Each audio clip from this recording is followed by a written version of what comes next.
Good evening, ladies and gentlemen. It is now 5:32 p.m.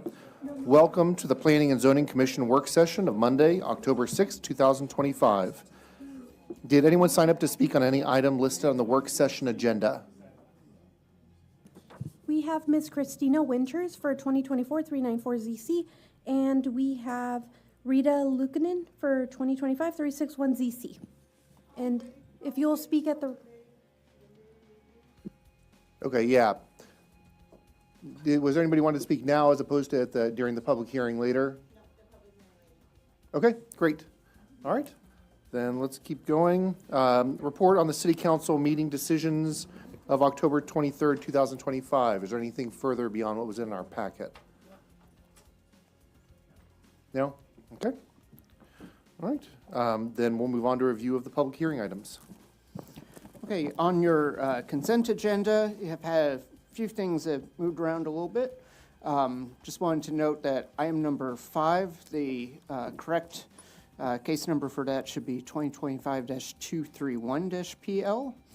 And then items number 6 and 7, which were originally listed for disapproval, have now successfully completed everything, and they can now be moved to approval. So your consent approval would be items 2, 3, 4, 6, and 7.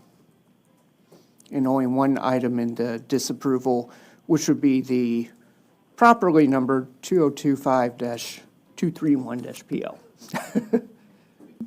All right. Are there any questions on any of it? Any questions? Okay. No, doesn't look like it. Okay, then the first item is 2024-394ZC, item number 8 under individual items.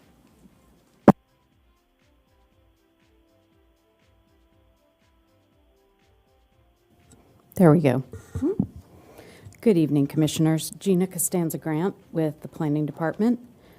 First case is 2024-394-CC, located at 309 South O'Connor Road. They are requesting to rezone from the HCD NMU, or Heritage Crossing District with neighborhood mixed use, to the same district, but with a detailed site plan to request variances to the minimum parking requirements and also the paving requirements. The staff finds no unnecessary hardship. We did not receive any comment letters in favor or opposition. This is aerial of the property in question. You can see it's right next to the Heritage House, just to the south of it. Some residences to the north and south and east. Some of them are also operating as is consistent with the district as residential homes that also have businesses. This is the future land use map, the surrounding zoning map, property owner notification map, and the proposed site plan. The site plan shows the footprint of the existing home, the detached garage, and paved gravel area and some landscape areas. As mentioned, the applicant is requesting 2 variances. They are proposing to renovate the home for office uses, and that is permitted within this subdistrict of the Heritage Crossing District. In order to do that, they would then need to comply with the parking requirements that apply in that district for non-residential use. That is 1 space per 350 square feet, and based on the square footage of the home, the entire home, which we've been told the entire home will not be used for office uses, just the bottom floor. But that would require a total of 6 spaces. The applicant maintains that they will have very few employees, I believe only 2. It's specifically for her office business and her consulting office business, and she is proposing 2 spaces that would be placed in the driveway. We did not request them to show where those spaces would be striped, but one of them would have to be ADA, and they will be addressing that issue when they go through their building permit. Also, because the home is listed on the Texas Historic Landmark Registry, any remodeling that they do, either interior or exterior, have to comply with those Historic Commission guidelines. That also will be followed up with at the time of building permit. The other variance they are requesting is rather than having to provide a concrete or asphalt driveway, they would like to retain the existing gravel driveway. We'll go ahead and look at some photos of the site. This is looking at the subject property. You can see the driveway in question on the left side of the photo. This is to the south, to the north, east, and again on the site plan. While the staff does believe that this change will help in the revitalization of the Heritage Crossing District, we do not find that there is a hardship for the requested variances, and I'm happy to take any other questions you might have. Questions? A couple questions. So is this variance tied to a particular use, or is this for the property that it would go from 6 spaces to 2 spaces? It is tied to the use, and in this district, they would establish that based on the certificate of occupancy, since both can occur in the structure. It can either be residential or it can be non-residential. So in anticipation of having to convert it to a non-residential use, they're aware that they would have to comply with those non-residential parking requirements. So the use is just residential versus non-residential. So if Correct. So if someone else, if the property were sold and another business came in, they would get the benefit of this variance. That is correct. It runs with the land. Was the applicant aware of doing maybe a CUP or something like that to? That is not an option for this particular type of variance. Okay. What is the business that the person's planning on running there? She has a consulting business, and I know she'll be prepared to address the nature of it in the public hearing. But to our understanding, it's a consulting business, and she just runs it herself with her assistant. Can you go back to the picture of the lot? You mentioned she'd still need to have an ADA compliant spot. Correct. How would that work with leaving the driveway as it is? During our discussions prior to the public hearing, we did go through a lot of options discussing how that would occur at the time of building permit. I'll let someone from inspections correct me if I'm wrong, but I believe it just has to be that the spaces wherever they are provided, if it's, say, at the back part of the driveway here and the entrance is on the side of the home, that it would just have to have access from the parking space with an accessible walkway to the entrance of the structure. All right, does it get significantly bigger back there at the back? A little bit. You can see kind of on this photo, the gravel is all back here. And I believe the intended entrance is supposed to be here. I'm not positive. I'm sure Ms. Winters can clarify that for you. But she was aware of all the possible modifications and considerations in having to locate one of those ADA spaces. Does that then become a restricted space? Somebody has to have, It would have to have the appropriate markers. okay, so if they have 2 people coming and driving and neither of them would be able to use that space, then they would almost certainly need another space. The driveway is quite long, so it is capable of having several vehicles parked in it. The difference is having to have them technically striped which Ms. Winters is only wanting to do 2, and, then also being able to park other cars there that may not be in a striped or designated parking space. The problem is the driveway is very narrow. And if we're putting ADA to make it accessible, it's supposed to be accessible to anybody that comes in that's ADA, correct?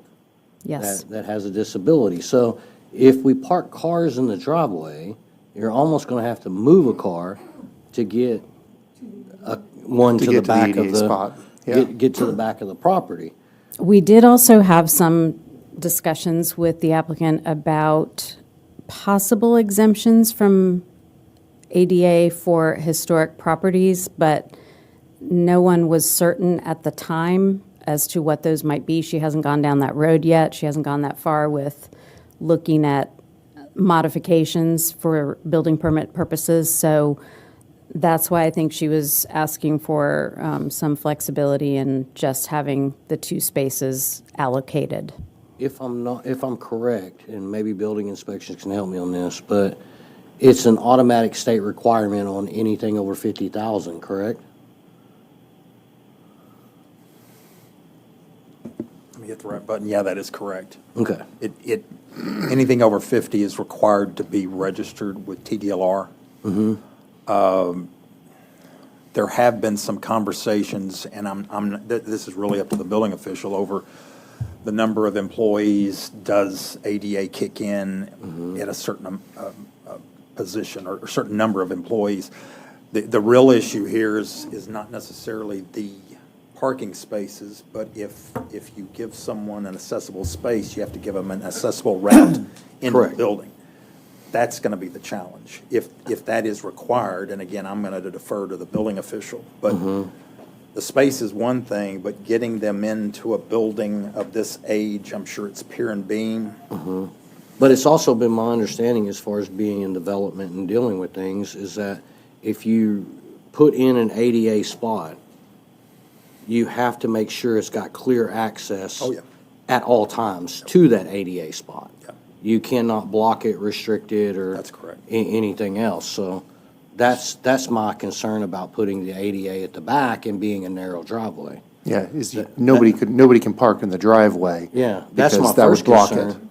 The second concern is it is gravel now, so it's existing, but we've looked at cases where people have come in and want to do gravel instead of asphalt or concrete.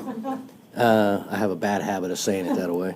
But we haven't allowed that. And also on striping, you're also looking at striping gravel. So the striping's not going to last. I mean, I guess you could put up a sign or.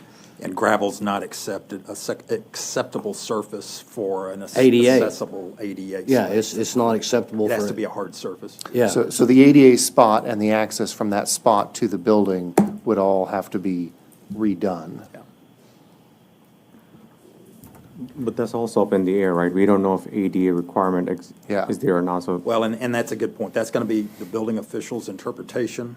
So Right. that's, I'm going to have to defer to him on that. But yeah, if one is required, it has to be a hard surface. Yeah. Are we approving 2 separate things? One is converting the zoning and parking variance, or are we just looking at the parking variance? Just the parking and paving variances. Got it. So my quick question is, I understand the gravel surface. I didn't quite understand pink pebbled driveway. There's, in the letter, the applicant is asking for, crushed granite. does that mean It's pink color? Yeah, pink colored crushed granite, basically. A lot of people do that custom. Okay. Yeah. The problem is that we're running into an ADA issue based upon state and based upon, our own building code. Me personally, I don't see an issue with having a business out of there. I mean, there's businesses in the area, so I really don't see that. I think that the parking issue is where it becomes an issue. It's too narrow of a driveway. You could have cars parked to the side, but the driveway would almost have to be widened, and I don't even know if that's possible through the historic district over there, if that's possible, where a car could still go down beside another car. Yeah, may I? So the only way I see it possible, and we'll hear from the applicant, is that it looks like she runs a consulting business where she's going on-site, and this is just a place for her to work. It looks like she does sales and business growth leadership consultations. So it doesn't look like anybody comes to that office. It's just a place for her to work at. So might get away with that ADA part over there. Yeah, is it possible to get a resolution as, on this ADA issue? I mean, would that have been possible to do? So I just wanted to give a little context, which might help answer that question. So we've been working with with the applicant and about this question for several months. And so the request is to use the property as it is, as kind of a first phase to, just for her consulting business, which has just a couple of employees. The building official has been part of that conversation. And the understanding is, as long as there is a low number of employees, he would be accepting of using the building as requested.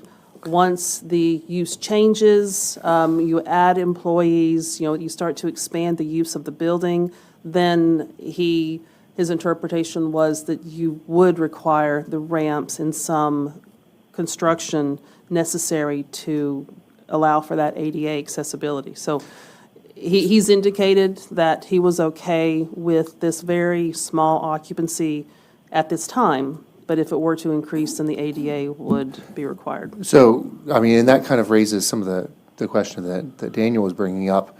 That would be talking about more people being there, and if we're approving it for 2 spaces, then that approval's just there. And so if they are thinking it's going to ultimately expand even the number of employees, then just the sheer, more employees, they're gonna need more than the 2 spaces likely. But also, if that does result in them needing an ADA spot, and the ADA spot takes up one of the 2, then unless they have somebody who's legally permitted to use that ADA spot, they actually only have 1 parking spot then, which doesn't seem like that's a really good setup. The question that comes to my mind is what about 10 years from now?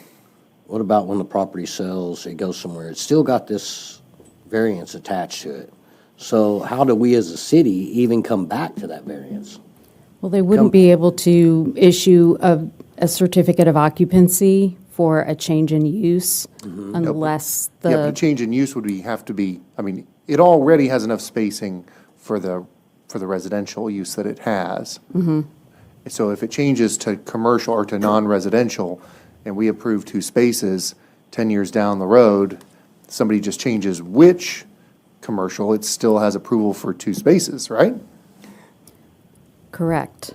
Okay. If I hear her correctly, though, the building would limit the occupancy rate, though, to 2, right? And No, if the that- building would not, because the building has enough space. It's really the parking that's the issue. I meant the building department would limit the occupancy rate to 2 or 3, whatever that is. And if another business comes down the I don't road 10 think years. so. I may have misunderstood, but They would still have the occupancy for 6 people, correct? If we do this variance, the way it's written and the way you've presented it. how many people could this building support? I mean, where does this number of the 6 Do spaces we come know from? if they can limit the number of occupants as part of the CO process? Typically would have to have a floor plan for, there's where the offices are, where the open areas are, where there may be more people allowed to gather. And then it's based off of the building code requirements, so many square feet per person. That's what they use to dictate. And that square feet per person, what would that end 1 to up tending to 50, I be think. for this building? Roughly. It just depends, again, if you had a large, and again, I haven't seen the floor plan, but if there's an open area, it's usually 1 to 50, right?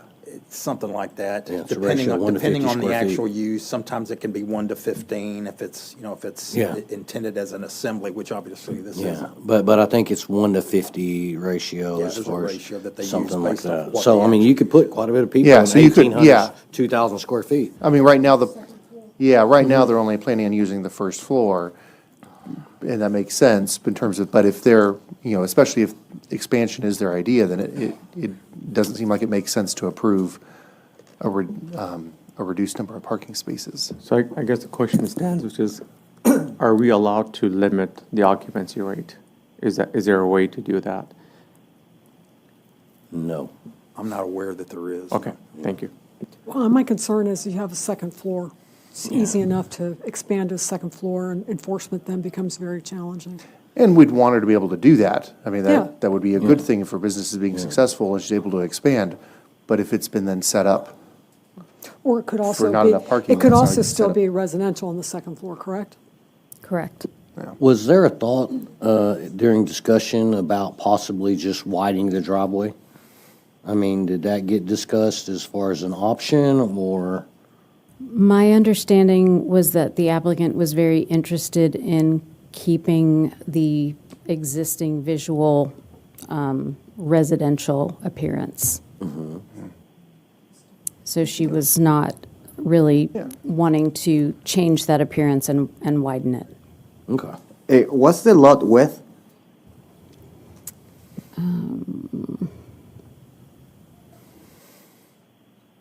120, 100, 150. And correct me if I'm wrong, you could actually do a circle driveway, which would take the flow off the back and give you parking spaces. It would change up the appearance somewhat, but I think the minimum is what, building inspections is what, 65 feet? I believe that's correct. I know it's at least 60. Yeah, I think it's 65 feet. If you got 65 feet lot, you can do a circular driveway. So that might even, it would change the appearance up somewhat, but that might even give you more space and take you out of the main driveway, doing something like that. It's certainly safer getting in and out of the house instead of backing up onto the street, because that's a busy street. And just to confirm, we're talking about lot 1 and track 1 and track 2, right? That they own Yes. both on. And what is on the track 1? What is that piece of? I believe it's just a storage building. Yeah, okay. Yeah, I mean, 100 feet, that's pretty good size to do like a circular driveway and to maybe solve the issue. That's what I was heading to.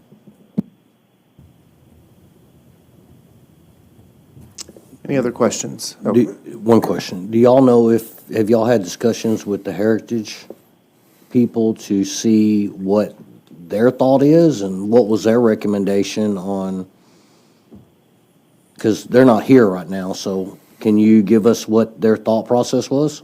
Yes, we are ready, because we aren't here. Okay, okay, Sharon can address it. okay. During the public hearing, so, great. Do you mind showing the front, the picture of the front again? I want to see what's on track 1. It's that empty space to the Yeah, left. just Yeah. Here. So, I mean, so there's space for parking if it's really needed. Yeah. Can that be used for parking? It could be. Yeah, and that, again, she was just looking at it as a phased approach at this point. Just, again, give some context. You decide and you ask the questions that you want to, but that's what she was trying to do at this point, is just get moved in.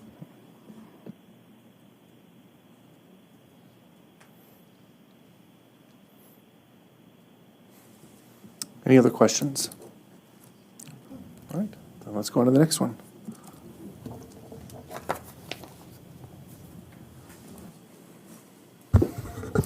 Good evening, P&Z and Chairman. Next one is, this was postponed a couple of times at P&Z, last at the October 6th meeting. This is 906 King Avenue, going from R6 to SB2 R6. 2 comment forms in support, 7 in opposition. So the applicant originally, what you saw last time, there's the opposition map. What you saw last time was this kind of T kind of formation that you have here. You asked the applicant to go back and see if they could improve the design. This is what they've come back with. So basically, they've not made any changes to the lot width for each of these. So we have 55 feet for both of the two end lots and 65 still in the middle. 59 feet is what would be required per the neighborhood compatibility ordinance, so it's just a 4-foot variance there. Tract 1 and 2 now go all the way to the back. Tract 3 goes all the way back, so these are just 3 linear lots. As a result, 1 and 2 have a slight variance of about 307 square feet. Again, they're over 4,000 square foot more than the R6 requirement, but because of the neighborhood compatibility ordinance, they're just a little bit shy of the 11,032 square feet. So again, this is what you have now today, is what is being proposed. And just the surrounding properties, and I'd be happy to answer any questions. If I'm correct, when we talked to this applicant, he did make the lots longer. But we also had a discussion on making the lots like 57 feet wide to basically the 57 feet wide would take him out of the second minimum lot variance. It would need to be And 59 for that. he would be looking at a 2-foot variance. Yeah. So he'd be looking at one variance if he increased the lots to 57 feet. We do have, is the opposition that we got enough, is it triggering supermajority or? It will not because of the new state law. So it's over 20%, but because he's creating more residential lots per state law, that essentially it does not trigger a 3/4 vote. But I thought we were very clear, and he said that he was understanding to that, to bring it a little bit wider lot. So at 57, that would make them pretty close, and the 2-foot variance I'd be okay with as far as doing that and him increasing it. And That's my opinion on it. I don't remember, because there was a lot of discussion, and so I don't remember the exact details. But looking at it here, it looks like if you moved Tract 1 over a little bit, it would mean you have to tear down that building. And same if you move Tract 2 over to the left some, it looks like you'd end up tearing down structure there too. Well, he was talking about removing the structures as it was. He was already talking about making Yeah, them but smaller. I wasn't sure that he was doing that immediately. I think that was sort of a long-term plan. Okay. But that was my recollection. But am I correct that those structures would have to be removed? In all likelihood, Okay, yeah. all right. Yeah, if you made Tract 1 and Tract 2 wider, it would require immediately tearing down those structures. Again, this is a generalized site plan, so in theory, they could do, he could do this, and that, let's say it was over here, he would have to move the driveway location. That would be one thing. Okay. Because driveway would probably be over the property line at that point. But let's say he moves it over here, he could, in theory, do a notch around it and take it all the way back over here. It doesn't necessarily have to be in this format. What it has to meet is in this plan, the 10,725 square feet for these two lots. And the 55-foot in the lot width is measured up to the minimum required front setback. So it'd be 55 feet to 25 feet deep. If he would have moved it over to the 2 feet like we discussed, he would have had 392 square feet. And that would have put him in the neighborhood compatibility. He would have his 11,032 because he's only 307 feet shy. Yeah, on the minimum lot area. On the He would minimum still lot need area. a variance on the lot width. He'd still need a variance of 2 feet on the lot width from the Yeah. 65.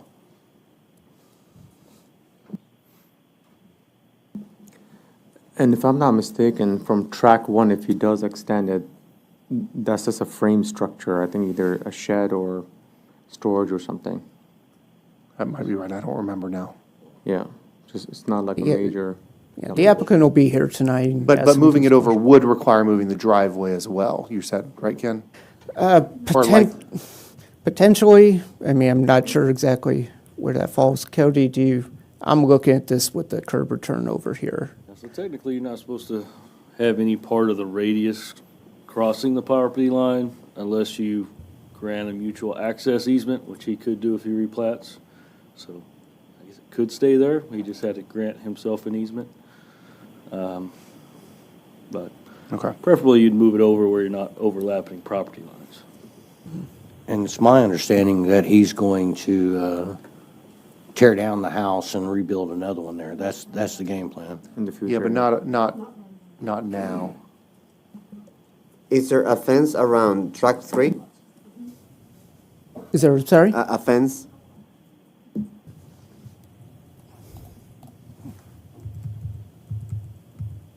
There's looks like there's chain link right now. And Around the entire property. Yeah.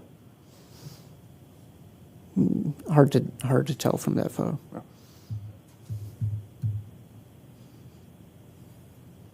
Do you have the image of the driveway by chance?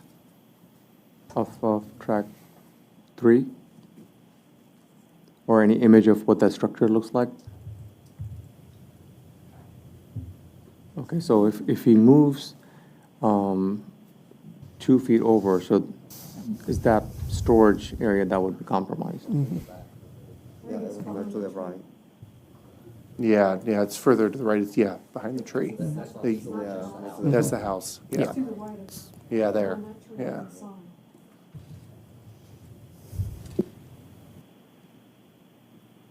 Okay. Any other questions? No?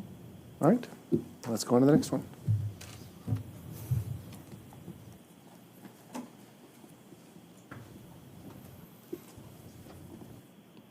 Good evening again. Gina Costanza Grant with Planning Department.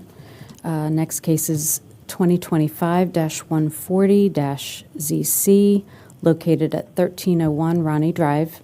The applicant's requesting to rezone from SP2, generalized site plan for R75, to RZLA, which is our single-family residential zero lot line district.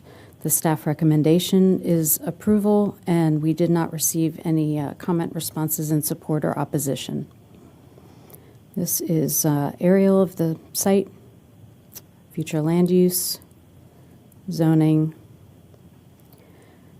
property notification map, and this is technically not a site plan because the applicant is not asking for any variances, but we did pencil in, shade in the lines as to what it could look like so you all could visualize when he subdivides it, what the lot configuration could look like. Just a little history. Back in 2009, this property was actually CN and rezoned to this existing SP2 for R75 single-family zoning. It never developed and has remained vacant all these years. The applicant was actually before you in April, and they were proposing zero lot line on this portion of the property and 3 townhouse lots on this portion of the property. That case was denied by the city council, and when a denial takes place, an applicant is required to wait at least 6 months before resubmitting. They did resubmit that month, but we have been holding the case until the 6-month period expired, and he was able to officially come before you again. He has now modified his request to take out the townhouse zoning, and there are no variances, so he is just requesting to rezone the property to our zero lot line district. Those requirements for zero lot line still do require a 10-foot side yard on one side, an 8-inch side yard for maintenance on the other side, and they do visually look similar to a single-family home product because of the spacing between the homes. They are just on smaller lots with narrower widths. So again, if he was to have this rezoning approved and he was to eventually come forward and subdivide, this is how they could potentially look. There is an electric easement or utility line that crosses the property here. He is aware that he is going to have to either move the utility lines or be aware of his lot design and setbacks in relation to those existing lines when he goes forward to replat and develop. Let's go look at the site photos. Subject property from Ronnie Drive, from looking at it from Shady Grove, looking to the west, north, east, and south. And I'm happy to answer any questions you have. So I think when he come to us in April, there was an issue with the electrical easement and how the house sits on the lot compared to West Shady Grove, or how they were going to design it. What has changed on that? Because they still got the only thing they changed up, it looks like, is the Lot 5 and the 0.123 acre portion is still the triangle, which you can't change, but have they given any indication of how they're going to place a house on there to comply with that? Because Shady Grove's got their big setback, and then you got a narrow setback on Ronnie, but you got a pretty good sized setback, if I'm not mistaken, on West Shady Grove. And on the backside, ain't there like a driveway or a right-of-way or? Yeah, there's There's something there that was causing an issue before also. Yeah, because of the minimum lot size for zero lot line, if you're less than 47 feet in width, you do have to have rear entry garage access. So he would have to design it to have access from this little strip of right-of-way back here for that particular lot. He's aware of all of these options. We talked through them many, many times. He's well aware of the electrical line. He knows he's either going to have to move the line or arrange the house so that he has adequate setbacks on both sides, and he may have to push it further back into the lot. Yeah, okay. It's very difficult from a build standpoint. I didn't know if he had given some sort of idea of how he was going to place it, because you got quite a bit of distance from your electrical easement. You got to be for safety concerns in case something breaks or tears up against the house. But they got so many feet off the right of way, they got so many feet off Shady Grove. By the time you do that, that lot's going to be really, really small. We have talked through it a lot, and we've tried to make him aware of the constraints. Okay. I mean, worst case scenario, he would only get 2 lots. I think that's what we discussed the last time. What was staff recommendation on this one? Approval.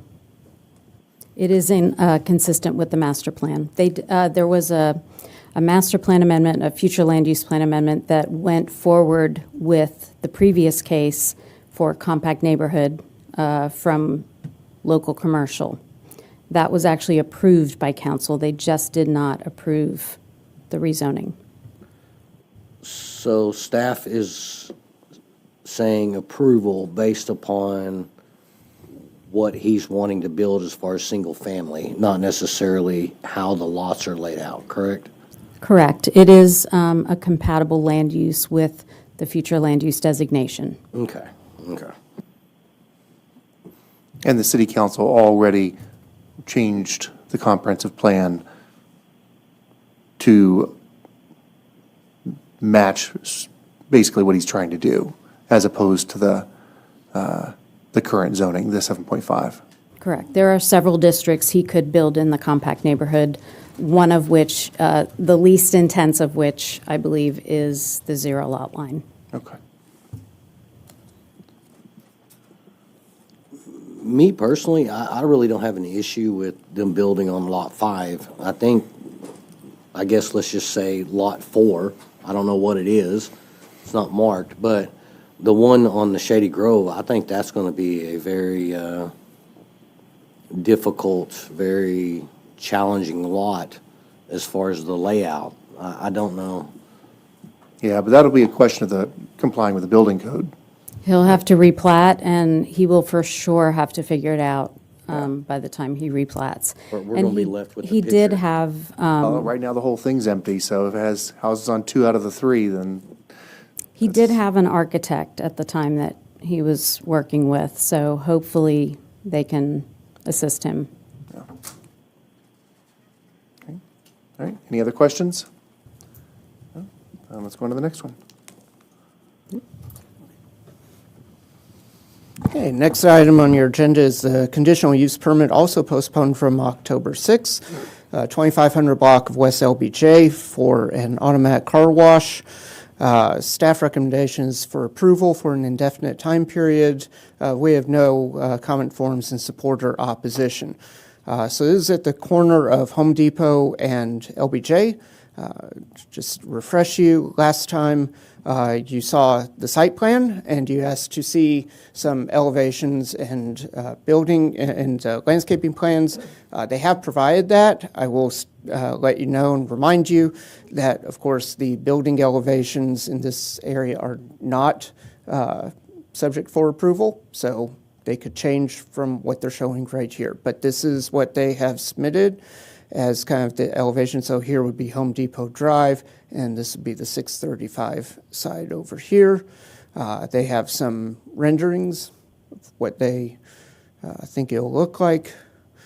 Again, we have the circulation plan, which was approved, the CUP approval process, the conditional use is subject to appropriate conditions when the council finds it's consistent with the comprehensive plan, compatible with existing and adjacent uses, it's compatible and preserves the character and integrity of adjacent development neighborhoods, a negative air impact is mitigated, and is not materially detrimental to the public health, safety, and welfare.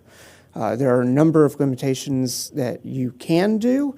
Unfortunately, building design is not one of them. Again, we just have the subject property with our nice giant new signs. So thank your state legislator for that as well.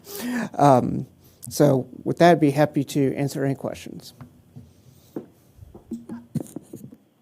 It looks a lot nicer. I was concerned about another car wash on a nice parcel of land on 635. It does look a lot better. I'm a little concerned because the only traffic access or car access is on Home Depot Drive. These car washes are usually really busy on weekends, typically. And that's also going to be across from HEB, which is typically going to be busy on a weekend. So there's no other option for access on and off this property other than...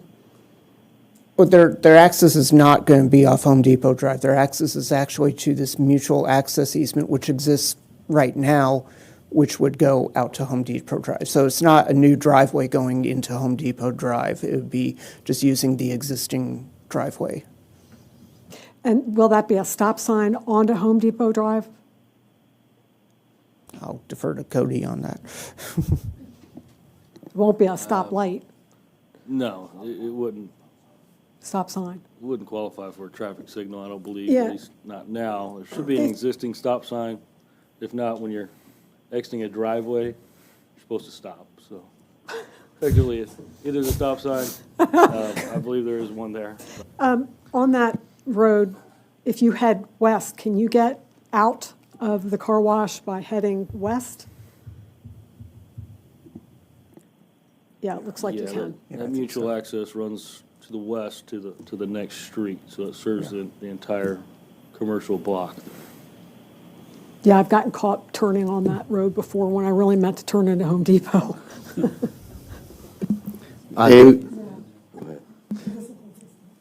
Now, do you mind pointing out where is that HEB gonna be built exactly? It'll be here. Is there any gas station that is gonna be coming up? Wade, do you remember? I don't, No, I'm not aware of any now. okay. Could they build one? There they're already really tight with their parking, so I doubt they'll want to lose any parking spaces and then add more demand. If you can go back to the previous picture where, now, that back there is a Home Depot building, right? This is the Yes. Home Depot over here. And the one to the right? This is now a storage place. That was Fry's. Now storage, inside storage. With the new building for the RVs. Now, can you show again the point of egress and egress to the, for the car wash? It'll be right here. There's a mutual access easement that goes this way, and then this is also a mutual access easement between the two properties right here. So their access would be here, with the secondary emergency access coming down here. Because I was by there today, and that's kind of tight. And we'll be also concerned about actually a bit of the traffic. And what is it zoned right now for? It's zoned for CC, or site plan for CC uses, and so they could do a lot of different things there. They could do restaurant, they could do, a whole lot of things over there, gas station, all those things would be allowed. The car wash does require a conditional use permit for it.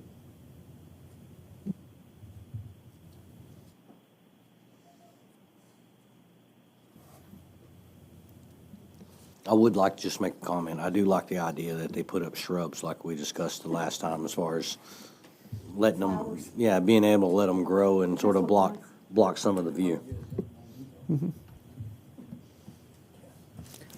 Any other questions? Yeah, just a comment. I don't think I have a problem with this because what we're used to seeing on 635 and the one on Shell, those are like manual car wash where somebody has to get in and wash the car and stuff like that. That's why it builds up a lot. These car washes go like minute and a half, 90 seconds per car. So even if there's a line, it goes pretty fast. But point well taken, but that area could use a car wash. There's like nothing in that entire area. There's another one half a mile away, On MacArthur? right on 635. Yeah, we just approved, what is it, Duck something? Quick Quack, yeah. Yeah, we approved a Quick Quack over there.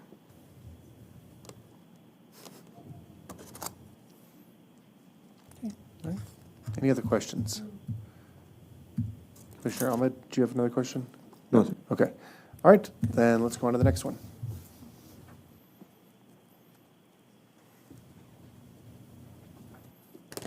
Good evening, Dylan Harvey, Planning. Presenting 2025-279 SFP at 1614 Arcadia Lane. The request is to allow a 6-foot tall wooden board-on-board fence within the required 15-yard front setback along West Irving Boulevard Service Road. Staff finding does meet the criteria for a variance. There has been no comments for support or opposition, and this case was postponed from the October 6th meeting. There's an aerial view.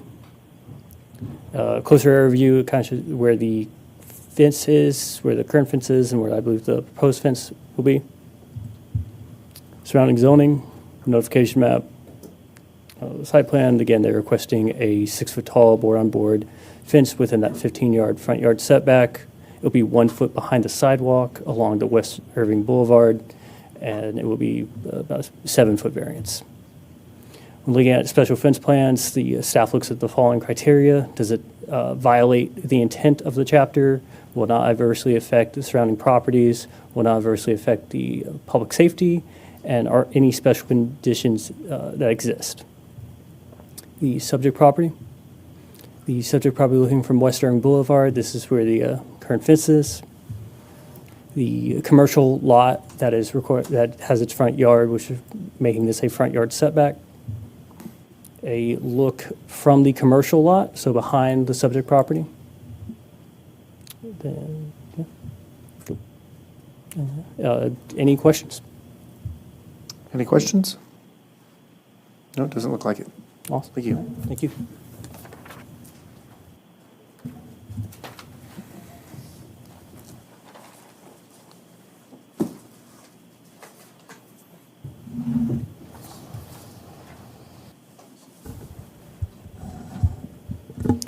Alrighty, good evening, Haley Riddick with Planning. I'll be doing the final cases. So this first one of mine is going to be 2025 346 ZC, located at 1710 Beverly Street. Right now it is that single-family residential 6, and they're wanting to do a generalized site plan for the single-family residential 6. The reason for it is with variances to the minimum side and rear yard setbacks. After review, staff finding, we do find that a hardship does exist. In terms of public comment, there's been 1 in support and then none in opposition. So here's the subject property. Is that compact neighborhood for future land use. And then surrounded by additional, the other R6, which is what it is right now. Property owners that were notified. And then here's the site plan. So they're asking for 2 variances. One is from it was a legal non-conforming issue. So the one right here, it's a corner lot. So now that we would require it to be 20 feet when it was platted and built in the 1950s, it required 15 feet. So it was legal, but then now that they're doing a zoning change, we just want to bring it up to conformance. So it'll be that variance for that. And then what kind of brought them here was that they're wanting to do a house addition. So this is the existing 1-story residence. And then this kind of rectangular is the new addition. Per their LOI, they just want to add some bedrooms, family rooms, just for their family. So that variance would be 6 feet and 3 inches, or sorry, that's the variance. So that provided at 13.8 feet. So this is the subject property. So this is the front, and this is continuing the front, but then kind of where this RV is where the addition would be. This is the side of the house, or if you're kind of looking to the right of it, and this is the rear, and then this is the neighbor. So this is the rear of the subject property, and then this is their neighbor. And I'm open to any comments or questions.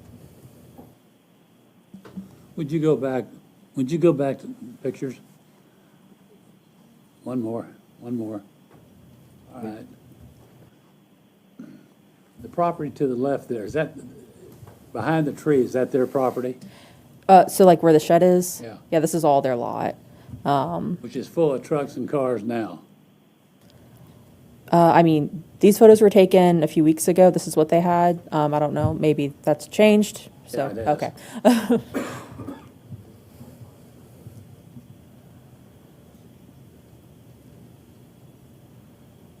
Any other questions? No? Alrighty, well, I'll go to the next one. So this is zoning case 2025-361 ZC. This is at 7650 Esters. They're currently a generalized site plan for freeway to allow for commercial parking facility uses, and they're going to another SP2 for freeway. Basically, they're just wanting to add bus and van sales, service, rental, leasing, and then also keep the variance to the parking setback that was from the original site plan. After staff review, we recommend approval, and then in terms of public comment, there's been none in support or in opposition. So this is the subject property, and it's that regional commercial, future land use, zoning, and then the property owners that were notified. And then this is the site plan. So the parking setback, like I said just a minute ago, it's from the original site plan, so they're just carrying that over, so that's nothing new. The use for that site plan has been around for, I think, decades. They've been doing parking there, I believe, for over 20 years. So really, in terms of the outdoor storage, that's, and having that automotive parking and things like that, that's nothing new. This is the subject property. And then this is along the Reese Drive, so on the other side it is a corner lot. And the west is subject property, so their neighbor across the street from where that frontage was, where the sign was. This is the property to the east. If you look on our zoning map, it says R6, but this is like kind of the HOA's park. There's not going to be a house here. The property doesn't abut any actual residential lots. And then this is across the street. So you have kind of the north of it. So, and this is further down that Reese Drive. So we're over here is where all those pictures of the Iron Gate and you can see in. So this is on the other side of it. So there's quite a mix of uses in the area. And then I'm open to any comments or questions. You mentioned that it's an HOA. over nearby to the east? Yes, so so like over the here, this south. is where that Yeah. park is. I was thinking it was south, yeah. And the HOA got notice of this as well? I believe so. Let's see the property owner map. Yes, so these are the actual like lots, and then this is that photo that we had, that's like the park. So yeah, Okay. they've been notified and we haven't had any. But not just those, I mean, I don't know how much the HOA covers, but I mean, like, the HOA itself got notice, not just those individual property owners. Jocelyn's shaking her head yes, or? Okay. I'm sure the HOA is the property owner of record of DCAD for that lot. For that, not Is it number nine there. Number nine. And So it would have definitely gotten at least for that reason. Right, I mean, we can confirm, but I'm sure that since it's an HOA lot, that they would have gotten a mailing. Okay. And then where on the site plan would or it mentioned service? What would that entail, and where on the site plan was that? Since it is general, they have a little bit more flexibility, but it seems like, they kind of use the original site plan and kind of made their changes onto it. Let's see, fuel tank, building area. So maybe the covered parking area or this area is maybe where the service would be. But I think it's just to do general maintenance on the vehicles themselves. Like cleaning the vehicles, or? I mean, imagine so. Since it's buses for, I believe, like parties or shuttling and Yeah. stuff, so I imagine that. There's a lot of cleaning they're gonna, inside of yeah, them. just Yeah. to keep up. But I mean, the applicant should be here, so Okay. hopefully they can give you a little bit more detail if needed. Is any fencing required for this? In terms of like screening fencing, I don't believe so.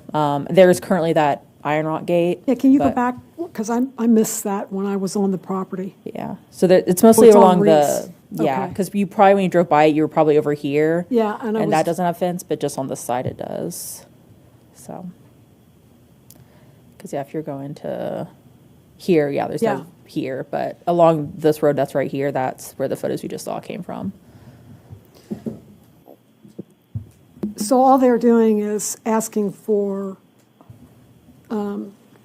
variances for these new uses, but there's no plans to improve the property in terms of its aesthetics or securing vehicles behind a fence, That I'm not sure. I mean, lighting for security, nothing else. they might, it's just, they weren't asking variances for it, so since it's a generalized site plan, they have a little bit more wiggle room at building permit.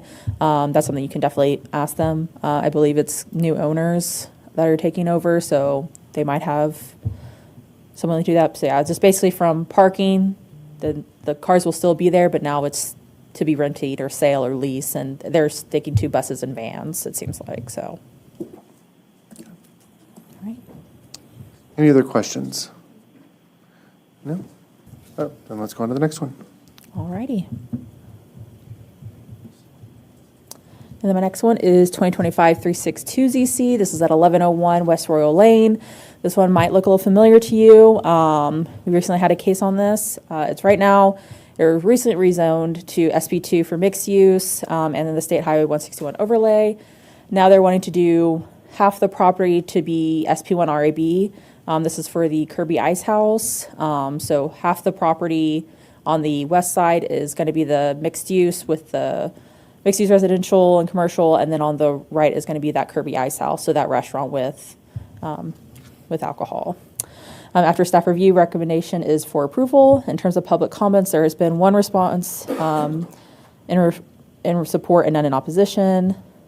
So this is subject property. So the last zoning case was for all of this.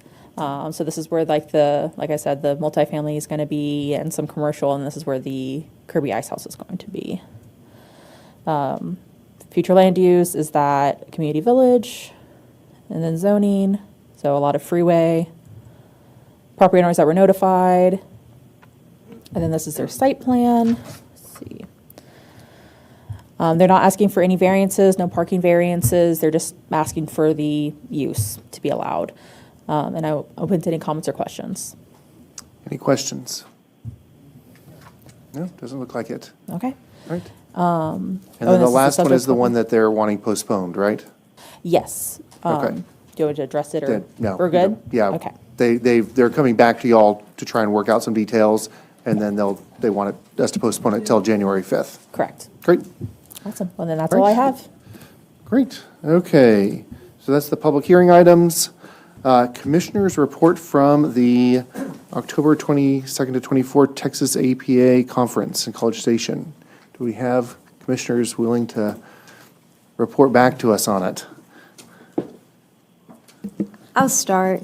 The conference itself was really, I enjoyed it. There was one workshop that really stood out to me. It was 12 Steps of Town Making. And a couple of comments that they had mentioned that were key points for me was that in order for a city to be a thriving one, their downtown center needs to be the strongest point. That was one of the biggest things that stood out to me. There was another gentleman who was a city engineer that had mentioned, similarly to how we're splitting up the tract and making more parcels for homes to be there, how that is good for a city's development and economically, like tax revenue wise, which I thought that was interesting. And they also, the last thing that they had mentioned, which I don't know if the city of Irving actually knows the number, but they mentioned that they were working with the city of Brownsville, and how they need $1.3 billion in order to fix, say if every street needs to be fixed up and from the ground, it would take $1.3 billion to fix every single street in the city of Brownsville. So I thought that was pretty interesting, that number-wise. My last thing, they mentioned that in like downtown spaces, that if there's a city, like a parking requirement, to stray away from them, which I didn't ask a follow-up as to why, we should stray away from them. And I'm assuming that that's because of making cities more walkable, friendly, or more enticing for that. But yeah, so 12 Steps of Town Making was pretty neat. The guy, actually, no, I said that was my last thing. It was not. So this gentleman who actually works in South Dallas and is a developer, so he was the entrepreneur of the three that were there, is currently working in for a strip mall in Duncanville. And what typically would sell, so if you have a large piece of like a strip mall, if you were renting it out to say a Dollar Tree or a Family Dollar, you would get $8 per square footage on that. But what he's doing in it, because it's lying vacant at the moment, making the spaces a lot smaller, renting them out for 24 square footage, and now you're having also more vendors in there, more people that are actually making use of the space. So that was one example. Another one, there was a vacant warehouse that was not getting any attention, take a high, 18 floor building with the mirrors and then the huge parking lot. Nobody would want to rent it out, no offices for their space. And so what he did and his team did, they ended up putting 3 different kiosks, vendors, an ATM, food vendors, and then added lights around it and made it more inviting to the community. And then Home Depot actually ended up saying, hey, we'll rent out the lower level. And then they ended up being able to fill up that office space. So I thought that was pretty cool. Yeah, that was my key one that stood out to me. Thank you.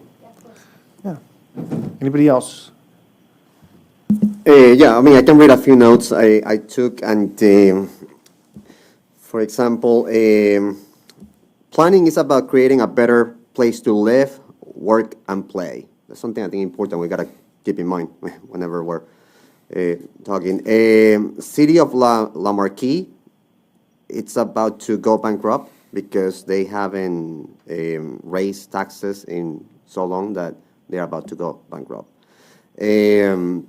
There are APA resources for commissioners, and I didn't know that. If you go to the website, there are resources that we can actually look on the website as well. The commission, it's a commission only when there's a quorum and a meeting has been posted. So, to make us feel any better, the Houston PNC meets twice a month, and they see about 120 items in the agenda, and about 90 of those are consent items. Let's see. Their city of Plano said that they had about 32 applications for the SBA 40. I think in Irving we haven't had any, or I don't think nobody else even talked about having any. Dallas said it? Yeah, Dallas said they had it. They said some? Okay. A garage parking space is about $60,000. I was very surprised by the number, how much costs one parking spot inside in a garage, how much it costs each one. Austin has eliminated the parking requirements, and I believe Dallas did as well. I did a tour of Kyle Field, the stadium for Texas A&M. It was great. They seat about 808,000 people at its capacity. Something interesting about it is that if there's a lightning storm that is about 8 miles away, they have to stop the game and ask for people to leave. And it's not mandatory, and some people do stay, even whenever they're being asked to leave. And something else, I was very, very surprised actually by the presentation I attended, actually the last one on Friday, about the autonomous vehicles. And that's self-driving cars, pretty much. I mean, they don't need a driver, and they're just going around. And something very important that they mentioned is that they have a way better vision than any human can. So they drive a lot better than anyone.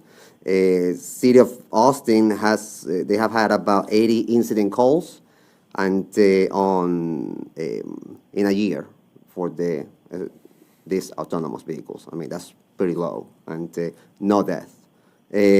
Something actually I wanted to talk about too, I mean, bring up to the PNC board, it's actually about looking into this whole AI and the future of the city as well. I don't know if you all know, but recently the tech companies have invested about $155 billion in AI just this year alone. Just to read a quote on an article I read was tech giants have spent more in AI than the U.S. government has in education, jobs, and social services in 2025 so far. For next year, this estimated is to be $550 billion in AI. It will be spent by these companies. So this will bring me to about 2 points that I would like to bring up. One of them, it's actually data center. One of the big subjects as to why this spending is happening is for data centers.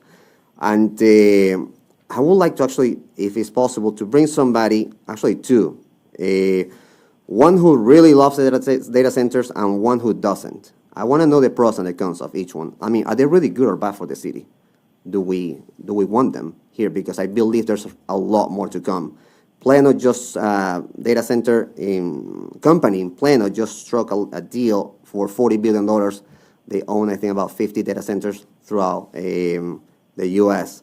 So I think there's a lot more to come on data centers. And number two topic I'd like to bring up, it will be the autonomous vehicles. I believe they're coming. They'll be here in town at any time. And it happened to Austin. They say, hey, they just show up. They didn't ask for any permission. They just show up. And maybe Caroline can correct me, but according to them, there was no any regulation that they can do that. That they can just show up. That's what I was told, at least. Then I'd like to know, what's the future on that type of transportation and parking?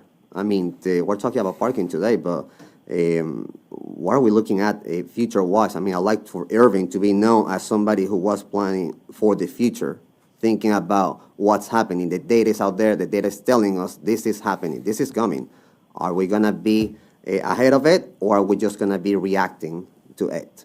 And what plan can be developed for that type of transportation? I would love to see some type of system that it can bring people around to downtown Irving like you just mentioned. I mean, a city to be thriving must have a great downtown, and that is true. And so how can we bring people from Valley Ranch, from Las Colinas, down to downtown? Maybe it's some type of autonomous vehicle that can bring people back and forth. Actually, it's great. You look at them, oh my God, I want to jump in. I mean, and if it's free, it's even better. That's it. Thank you. Anyone else? I really loved it. I think the big takeaway, which is probably no surprise to anybody, is how any single project that takes place requires coordination with tons of stakeholders, whether it's sports infrastructure that's being built. I went to a great program on the Great Springs Trail Corridor, which is a trail from Austin to San Antonio. Phenomenal project being built. Fort Worth did an active transportation plan. Unbelievable how many stakeholders are involved in that. UT Southwestern, you've probably all seen what they're planning on doing to get rid of that Harry Hines cloverleaf and create a park over top of the road for a streetscape for not just patients and visitors, but mostly for the medical staff themselves.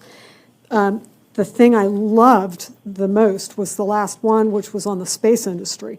I had no idea how much money the Texas state legislature has contributed to the space industry. And in fact, it's not just what you would think with Blue Origin and SpaceX. It's all over the state, including a company that is in Arlington. But the fascinating part about all that was how the streets have to be, the highways and streets leading to like SpaceX and Blue Origin have to be totally redesigned for heavy, overweight, oversized equipment because they're bringing in 180 trailers of fuel just to get a rocket up. So that was fascinating. Loved every minute of the program. Great location, and I really appreciate the city allowing us to and giving us this opportunity to go learn some more. Really, thank you, Jocelyn. Appreciate the effort. First of all, Jocelyn, thank you for setting that up. I'm just going to echo what Commissioner Hack said. A few things that were kind of refreshing for me. One was the adoption of AI in city government. It was refreshing to see. It was like 50-50 in the room. There was some pushback. There were some misconceptions that we don't want AI because, people are frustrated with voice prompts. And, we had to I had to get in there and be like, oh, voice prompt is different than AI. So it was interesting to see the cities that are kind of adopting the AI with GIS or phone calls and stuff like that. And then the session where we were talking about the state legislation where Gina had to sit by the feet of the presenter, there was no room. That room was overcrowded by 200 people, and the hallway was full. So they had all the cases that they went through, every case that they fought for, the ones that they agreed with. That was very interesting to see. And just like other cities, and they were just, one city in particular was very upset about, certain SB 40 and stuff like that. It was interesting to see other cities also being, expressing their concerns to them. So it was very enlightening, very insightful meeting. I forgot one thing.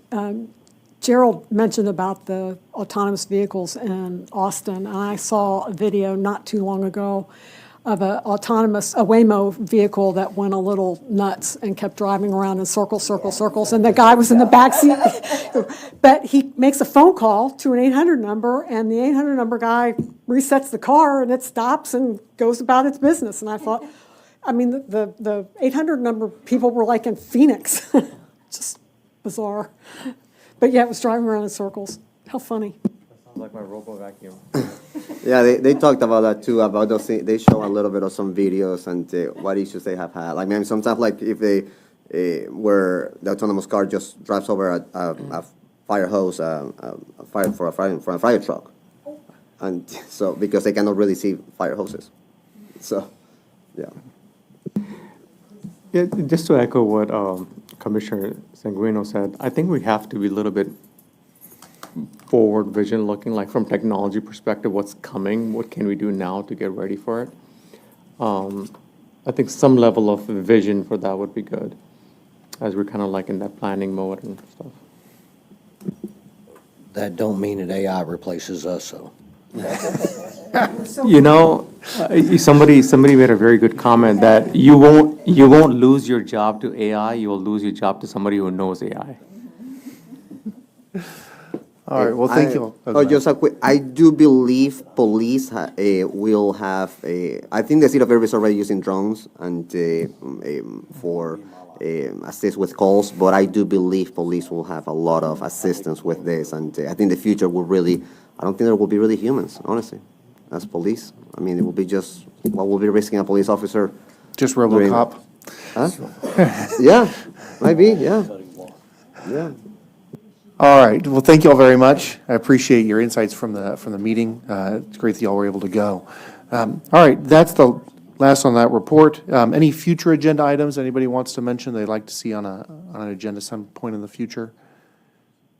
Nope. No, not for now. Mr. Chair, I wanted to point out that this is Alicia's last meeting, so you may want to. So she promised that she would be here next time. Right, this is her last meeting, though. Yes. Yeah, we're preparing an acknowledgement for her for the December meeting, but I wanted to make sure we acknowledge that. Thank yeah. you. Thank Yeah, you we all. My really last appreciate you. official voting one, it was very nice, meeting every single one of y'all and being a part of it. So thank y'all, and thank you, thank y'all. Thank you. All right, well, with that, the work session is adjourned at 6:48 PM, and we will meet up in the other room at 7.